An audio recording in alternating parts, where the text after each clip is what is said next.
Part 1. Myers-Briggs and ISFJ. Chapter 1. Myers-Briggs Personality Typing. What is the Myers-Briggs Type Indicator? The Myers-Briggs Personality Type Indicator, MBTI, is a multiple-choice inventory which has been widely used for more than 70 years to help people understand themselves. Its battery of questions about individual preferences and perceptions allows an assessment which can be somewhat reliably predictive of personal patterns of attitude, interactions, and decision-making. The Myers-Briggs inventory serves as a summary interpretation of information I have provided about myself in my answers to the inventory questions given. Its accuracy is therefore limited by my ability and willingness to accurately self-represent, or at the very least, to represent similarly to others of my personality type. Of what use is the assessment to me? The Myers-Briggs assessment should lead me to a better self-understanding, affording me greater opportunity to capitalize on my strengths and work on or compensate for my weaknesses. The result shouldn't come as a surprise to me, but it should provide a cohesive and somewhat predictive, quote, picture of me.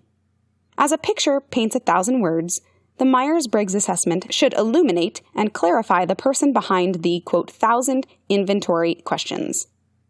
Assessment should be generally descriptive of me, based upon the answers I have given.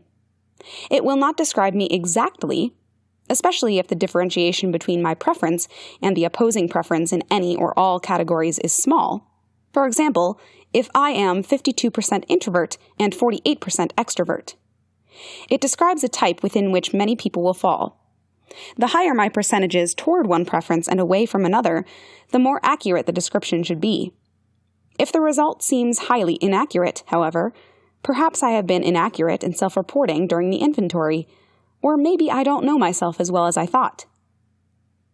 Now that we have briefly discussed the nature of the Myers-Briggs Type Indicator and have some understanding of what it is, it might be instructive to address also some things that the MBTI is not.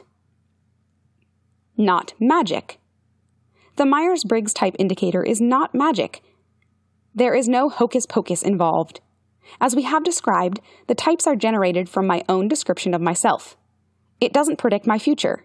It doesn't determine whether or not I will be successful. And it doesn't predict my individual areas of interest or talent. Not set in stone. My test result is not set in stone. If I were to take the test on the first Monday morning, during 3 consecutive months, my result, at least in degrees, might vary slightly.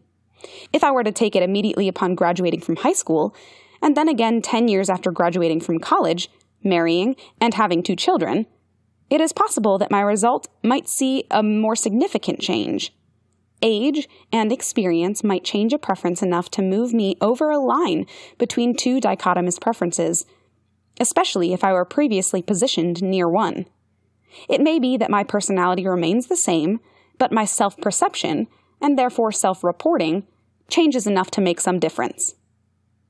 Also, if I were to take other similar personality tests based on the same or similar theory, they might produce slightly different results.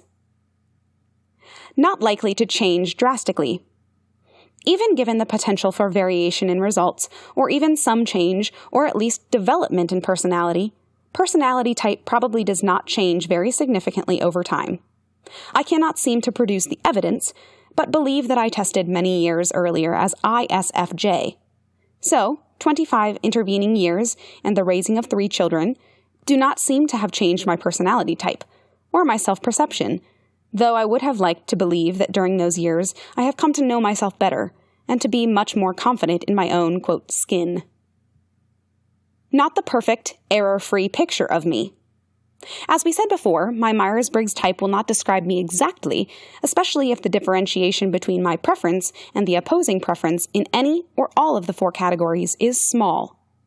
Since I am a somewhat narrowly differentiated, borderline I/E and F/T, but test as ISFJ, it might be useful for me to look at ESFJ and ISTJ as well.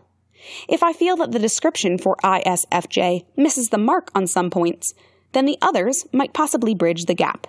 The Myers-Briggs type describes commonalities between a very large category of people.